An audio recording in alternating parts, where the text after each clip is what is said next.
Jason, how are you? Oh, great. It's really good to see you again because we spoke in April around the time of the release of Playing the Fool. And at the time, I purposely didn't really cover that much about your early years. And I purposely didn't cover much about your A&R work. So it's serendipity in a way that we've got this wonderful book. Show Ah, this you to have, camera. yeah. Have you read it? I certainly have. Yeah. It's a Good. unique story in a way for certainly on the musician side because you made the leap into the back end of the industry and was equally, if not more, successful. For me, that is one of the reasons that makes this book particularly special. But what was your reasons for sharing your story? Um, a good question. Well, the answer is I have or had, sorry, should I say, a very good friend, a couple who were my wife and myself were very friendly with, and he's quite a lot older than me. Unfortunately, he died a couple of years ago, and I would tell him these stories about my life in the business, and he was a book editor for the New York Times, and some of the stories that are in the book, and he would say, you should really write a book about this. And I said, no, no, no, I'm not, I can't do that. This is several years ago. And he said, you know what, all you have to do is just start and just keep going and keep going. And we'd get together for dinner again. And he said, have you started yet? And I decided to start. Unfortunately, he passed away a couple of years ago. But yeah, it was really his cajoling that made me start to write about my memories of being in on both sides of the fence, if you like, and I still am, of course. But it was that, and then I just think that it was an interesting, uh, not as if anyone else's life is just as interesting, Mm. but it was at least interesting to put down from where I came from to where I am now, effectively. And the parts of the book that, as we've all of us in life, are particularly moving and pivotal. And one such moment came pretty early in your life in 1965 when your dad passed away. And the sense that I got from that, that had a huge impact on you and gave you a bit of a drive to get on with your life. Is that something that you recognize? Oh, absolutely. It was a gigantic trauma, effectively. Myself and Phil, my brother Phil, were there when he actually died, and he had so much vigor and life in him all of his life, and to see my dad die in front of us, it affected all of us. I know my siblings, we all were concerned about getting past the age of 50. That's the age he Mm. died. But yeah, it had a major impact on my life. My therapist has been very much told me that really affected what I did, the fear of getting ill, the fear of all sorts of things. So yeah, and also the fact that he died so young but lived an incredibly full life as well was very impactful too. So yeah, it absolutely did affect all of us. And I think me probably more and Phil more than anyone else because we were actually physically at his bedside. And at an early age as well, you had the confidence to say to your school teacher that you were going to be a star. Was that cockiness or bravado, or was it just confidence? I don't, that's really interesting. And I actually don't know, but I knew that when I went to grammar school in the old days where the teachers wore cloaks, all boys. This is Portsmouth Southern Grammar. And the career master went around when you were about 13 or 14 and said, what are you going to study to be? And most of the kids in my school, in my class, were going to be professionals. They were going to be academics or professionals, and it just came out of my mouth. And but it was meant. The kids in the class laughed. Yeah, yeah, yeah, yeah, right. And the schoolmaster admonished me for being silly. but even then, I don't know. I knew that was what I wanted to do, and I was going to do. It was very single-minded, I think. Even as I had a couple of more years at school, of course, but I started my first group, Simon Dupree, in school. So that was, yeah, I was determined. I knew. I think I knew then, and even though it sounded silly at that time, it wasn't. Where were you playing in those early days of Sam Dupree? Was it school halls, that kind of thing? Yeah, youth clubs, school halls, just around. We lived in Portsmouth in England, and yeah, just getting getting our chops together. I was lead guitarist initially, and then I realized that I was not a very good lead guitarist and singer at the same time. So I handed over the lead guitar to my brother Ray, who was playing the violin as a kind of a rhythm guitar. So yeah, just the local areas. But me, Ray, and then Phil, my brother Phil, we cajoled into the band. I think we realized, the Shulman brothers realized that we were, well, we knew that music was important to us. That was always around the house. I mean, that was something that my father and my mother, thankfully, in our DNA gave us. So we became better at our playing, our music, and kind of left other people that we were in school with behind and started recruiting other members to become a better band. And ultimately, the Simon Dupree I'm talking about played everywhere in England and everywhere in Europe, and had a record deal with Parlophone Records, and had a couple of very big hits. One in particular was Kites, which was I know it's still being played in England because I was over there last month and I heard it on the radio, even now, 50 plus years ago. So it was a yeah, very interesting childhood, and I went back to my school as I was leaving school, and I was on top of the pops, and the teacher that said, "Don't be silly," I signed an autograph for him on his single. It was a good feeling. I can't deny it. What was it like playing at EMI Studios, now known as Abbey Road, in say 1967, 68? Or to get a record deal, it was a very bizarre occasion because it wasn't like these days, being on TikTok or whatever or YouTube. We literally were invited up to Abbey Road, and they had a stage there, a small stage, and all the staff engineers and the producers, including George Martin, David Paramore, Alan Parsons, all these tape ops, Jeff Emerick. There was about 12 or 14 people there, and they sat in the chair and said, "Okay, do your set." And I thought, well, okay.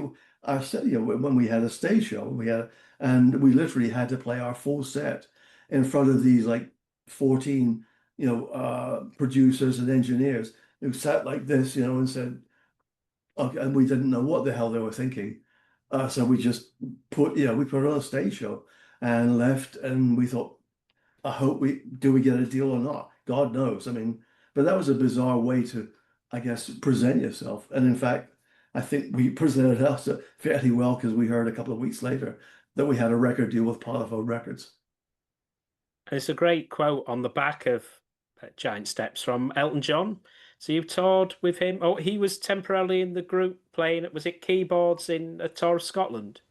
Yeah, tour of part of England and Scotland. Our regular keyboardist was ill, and Elton became part of the band. I mean, he really did become a part of the band. He wasn't just like a dep, and loved working with us, and we became really close friends. But my brother Ray, who passed away unfortunately, and myself in particular, when our keyboardist came back, he obviously didn't have the gig. So, um, but what we whispered in his ear. We told him that we were thinking of doing something new, and he said, "Well, when you decide, give me a call because I'd be interested to work with you guys again." You know, so we did, and it's in the book, of course. We went up to Watford or not wherever it was in North London, where he was living, and Bernie was there. He just met Bernie actually, and he played some songs that he'd just written with Bernie. Skyline Pigeon was one. Excuse me. He was, I mean, a great guy and a really good friend, but we realized what he was doing was not quite what we were looking towards doing. And we said, great, Reg, we called him Reg, but he told us by then, he said, I'm changing my name to Elton John. And we kind of said, okay. Not that, yeah, we had to say it to him, of course, but me and Ray kind of whispered, sound great name, not. So we decided not to have him in the band. Thank goodness for him. Because he went on the next year to become incredibly famous. Me and Ray actually went up to London when he was recording his first couple of albums. So we were always in touch with him because we had a great friendship and a camaraderie when he played with the band. And the role of Gerry Bron in terms of helping you become Giant really comes across as well. Yeah, well, Jerry was, I mean, an incredible person to actually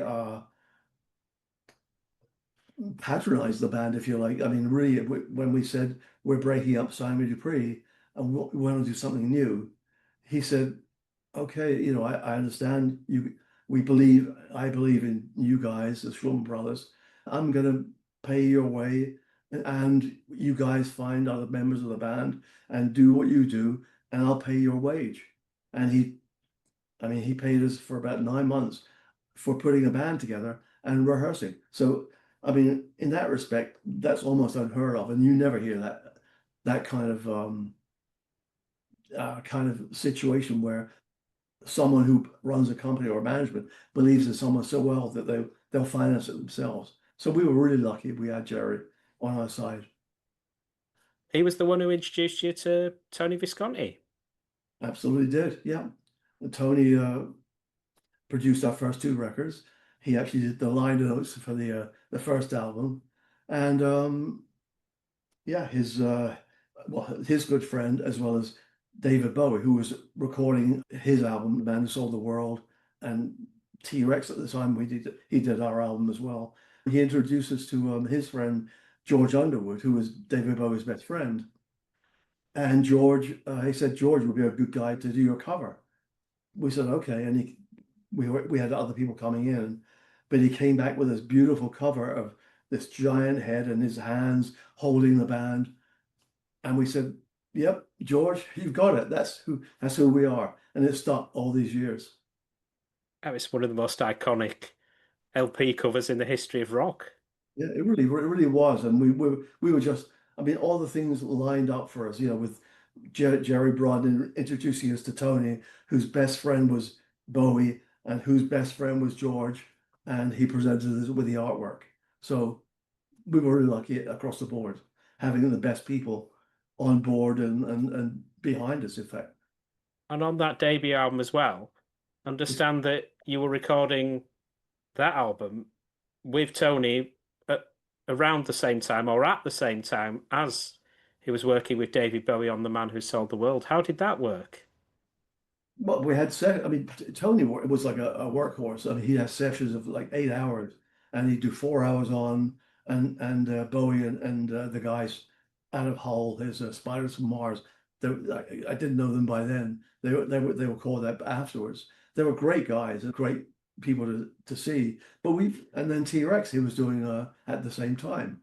So he did session after session. So we had a 4 hour session, a 5 hour session, and then Bowie and the band would walk in, and then he'd be finished. And then I mean Tony is an incredible producer. In fact, we're going to be working together on the book in New York, sitting together again after all this time on stage, talking about those days at Rough Trade actually in New York. But yeah, he was doing these amazing albums at the same time. And Incredible. he's working on some incredible albums at that time, but then obviously over the decades he's worked on many more. But then he describes Gentle Giant's debut album as one of the best he's ever worked on.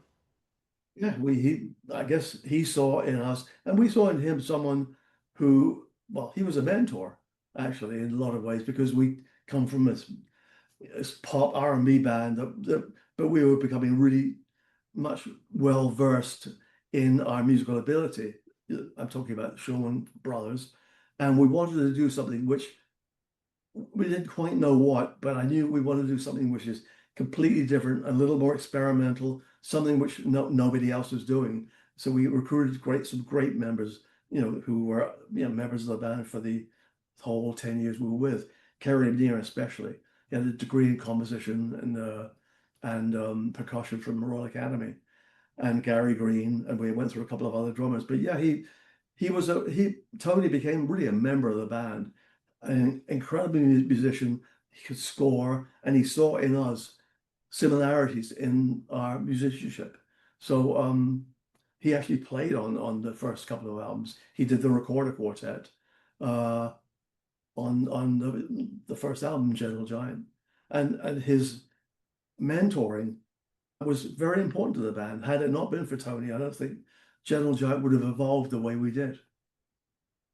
Those two records helped define a new sound. Did you see yourself as having any particular peers in that pioneering approach at the time?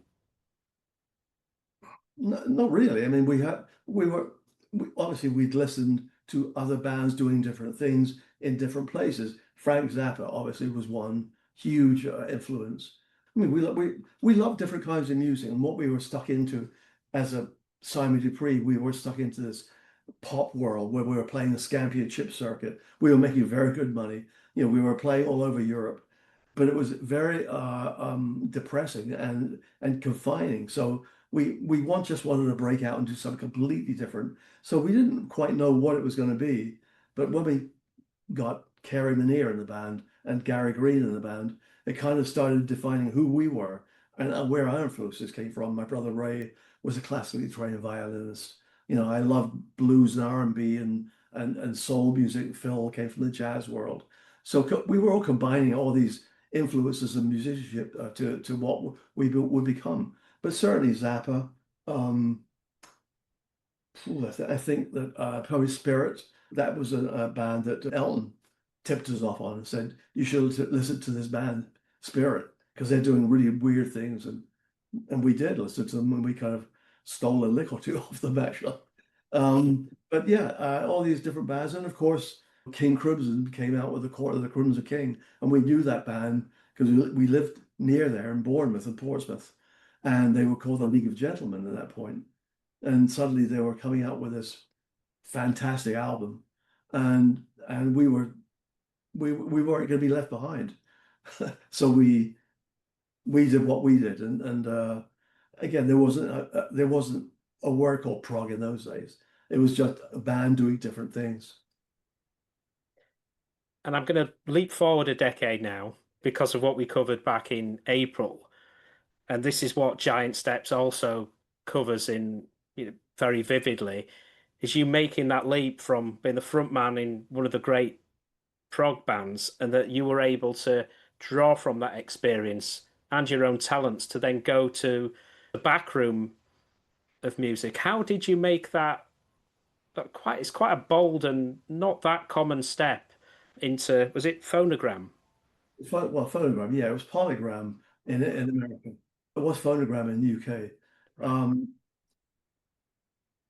it wasn't something I expected and really wanted actually, but I got a call from a friend who was at Chrysalis Records, who we were assigned to as the band, who said, "What are you doing?" And that was when we broke up the band, and I was living in LA, and I got offered to do during that period to produce records, and I didn't really want to do that.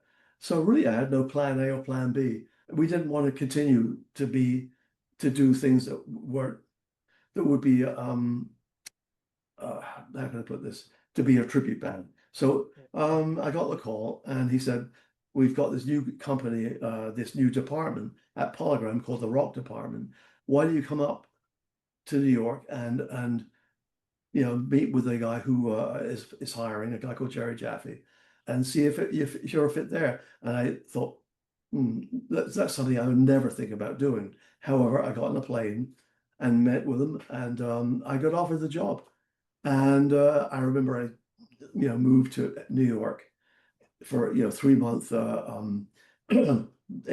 And I remember the first day I was there, and went from office to office, and my heart kind of like dropped from my there to the bottom of my shoes, and I kind of realized that um, this was a world which I hadn't ever thought that I would ever be involved in. And at the end of the day, I called my wife and I said, I'm not going to lose. I'm going to quit tomorrow. And she said, don't, no, no, no, not too hasty. Don't jump. And, I didn't jump. And I learned that the music business wasn't the music business. It was the business of music. And every office had their priority and every office had their champion. So I had to learn that literally on the job. So, but I had my experience as a band member that any band that I was involved in could never say to me, oh, you don't know what it's like to do this or to do that or sleep on the floor or whatever, So that's something that helped me a great deal in jumping to the dark side, if you like. So that's how I started. And reading Giant Steps, I think you were assigned a few UK bands in that early period, but did you know much about the UK music scene given you were out in LA, I assume, at the time? I knew, yeah, I knew, yeah, of course, I was still English. I only had my green card, but I'm still British, even though I've been in America for 40 plus years. Yeah, I knew what was happening, and I also knew that something which is very British sometimes didn't translate to America.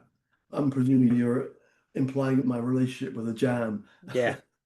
That was a favorite of my boss's actually, and he loved them and he wanted them to be incredibly successful over in America. But they were just too British, I think, for Americans. And also the band, Paul and the band themselves didn't really like America. They didn't like Americans and they were pretty hard to deal with because they believed that, a tour of America was about 8 cities and that's it, you're done. And of course, having toured America myself, and played every spot in every state hundreds of times, and you still don't know what America is, how big it is. You you only know by doing it, and it was very hard for them to break through, and they never really did. But and they were very frustrated by that because they were so big in England. That's one of the interesting things about the music industry is sometimes, for various reasons, certain bands don't translate as well in different territories. Yeah, yeah, but they were so British actually. I think that was part of it, and also their attitude towards. I take them to a radio station. That was my job, and they would be very uh, they didn't really cooperate with the program director. Paul or the band would answer with single words and would engage them. So it was. I don't think they wanted to be there, even though they wanted to be big in it, to do what you had to do to become popular. Did you have much hands-on experience with Tears for Fears? Because they ultimately, over the 80s, became huge.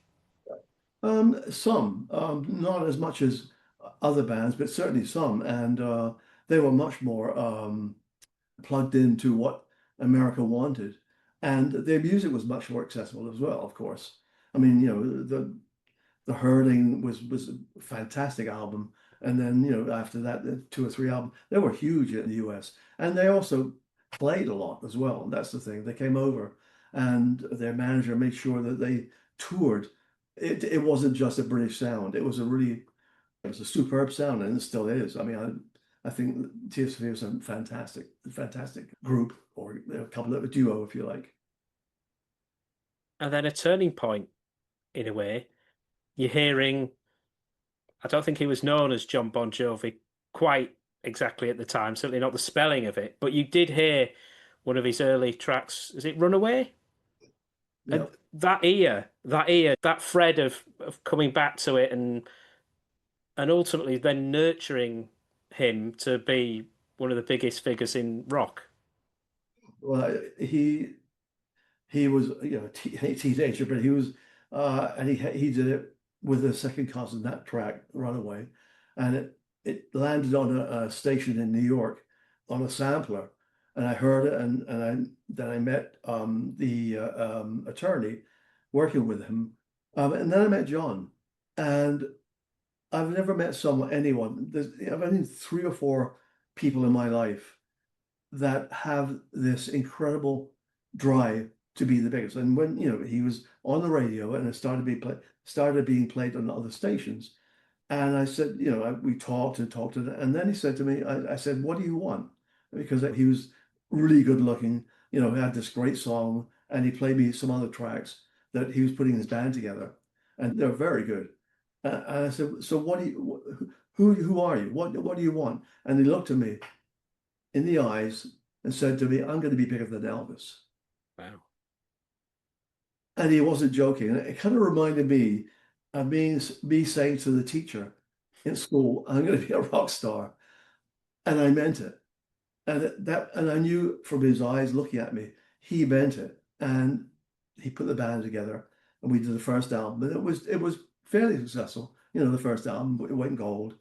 And then the second album was the follow-up, which is a bit of a sophomore slump, but didn't do badly.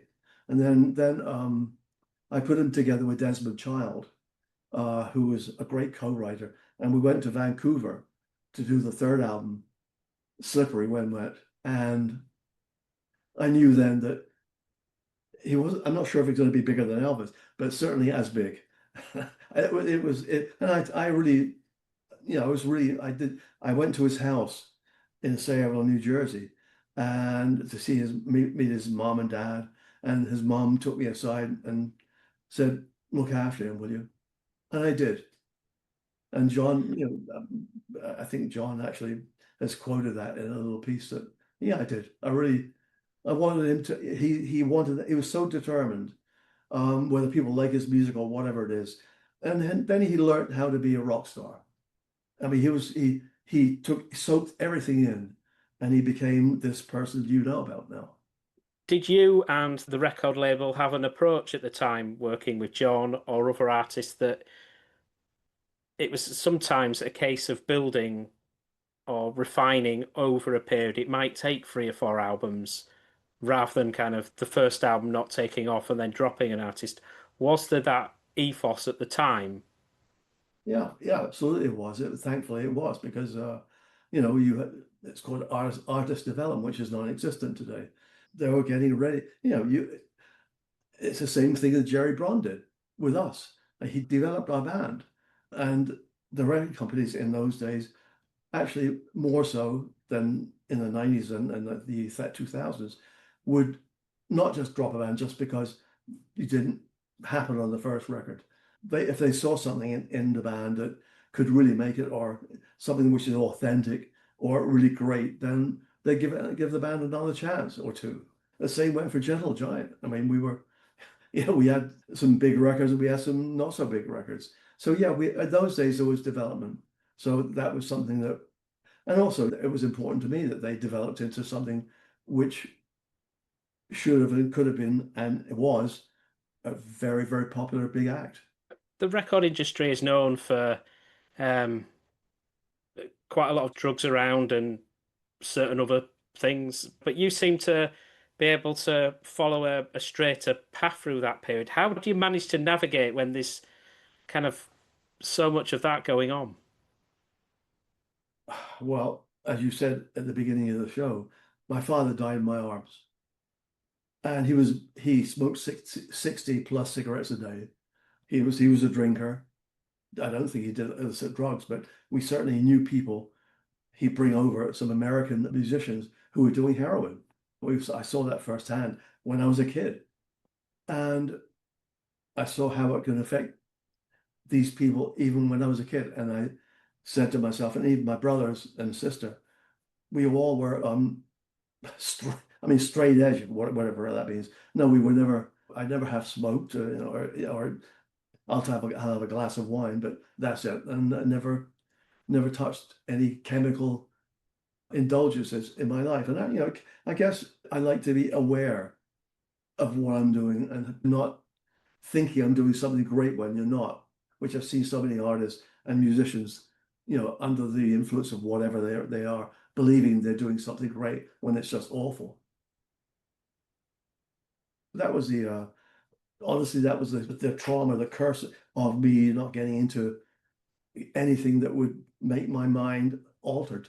I've spoken to Chris Slade before, sometime drummer of AC/DC, and we did cover again one of the incredible moments in rock history, which was that massive free concert in Moscow in 1992 with just an incredible lineup: AC/DC, Metallica, Pantera, who you were also heavily involved with. How was that show put together? Because it must be one of the biggest shows in music history. It actually is the biggest show, Right. ever, outdoor show in music history.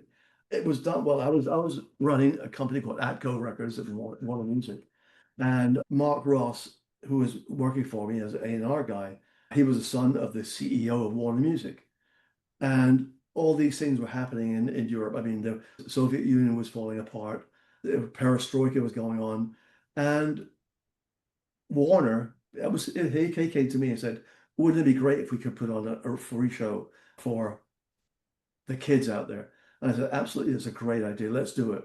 So I and this guy Mark went to the big boss at Warner and said, "We'd like to put on a huge concert in Moscow. Would you fund it?" And obviously, being a businessman, he saw potential of a new marketplace opening up in Eastern Europe and records to be sold and everything else. And so we had about 2 weeks to put it together. We flew over there, and the infrastructure was not even third world, it was fourth world. Wow.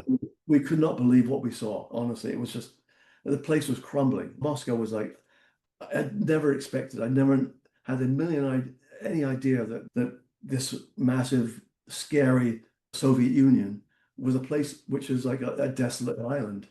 So we had to get people from Poland, from Romania, and from the Czech Republic to build a stage at an airport, an airfield just outside Moscow in 2 weeks. And obviously, being a Warner group, we had four superb bands in the metal era. Pantera was on Atco, AC/DC was on Atco, my company. Metallica was on Elektra, and so we had all these, and Black Crows were on Warner's. So we said, we're going to do this and we're going to pay your way to come over, but this is a free show for the kids of Russia. And we literally had 2 weeks to put it together, and we did, having brought in all these people. But on the other side of the coin, putting it together cost a lot of money, just not just for the building of the show, but also for the payoffs to the to the army, to the mayor, literally handing over suitcases of money to the to the prime minister. I mean, that's something that you kind of you only see in a movie, but it was real. But an incredible show, I have to say. Every band played the most amazing set, and the crowd. If you see 1.67 million people in one field, it's beyond belief. But there was a lot of violence too. The army were awful. I mean, there were times when I saw the army really hitting these kids over the head when they were going too crazy. It was mayhem, but it was a beautiful mayhem. That must have been one of your proudest moments in music. But Yeah. overall, given that you've had so many different roles, what is your most proudest achievement in music? Hmm. That's a very good question. I'm going to say something which has nothing to do with times or dates Mm. or anything, but um, me being authentic to myself, whether I was in a band, whether I was in as a family, being on the other side of the fence as running a company, but being authentic and being real and not pretending to be someone who I wasn't, and realizing you make mistakes and you rectify them, but authenticity is the most important thing for any musician, any person, anyone out there to be themselves and enjoy who you are. Yeah, to be authentic. And I think I've been authentic in my life, and I've written about it. You certainly have, and it really does come across in, just show it to the screen. Giant Steps, highly recommended. My improbable journey from stage lights to executive heights. Derek, it's been absolutely amazing to talk to you again, and It's fantastic to be able to cover the bits that we didn't cover last time. It's been a huge pleasure. Thank you. My pleasure. It has. Thanks very much.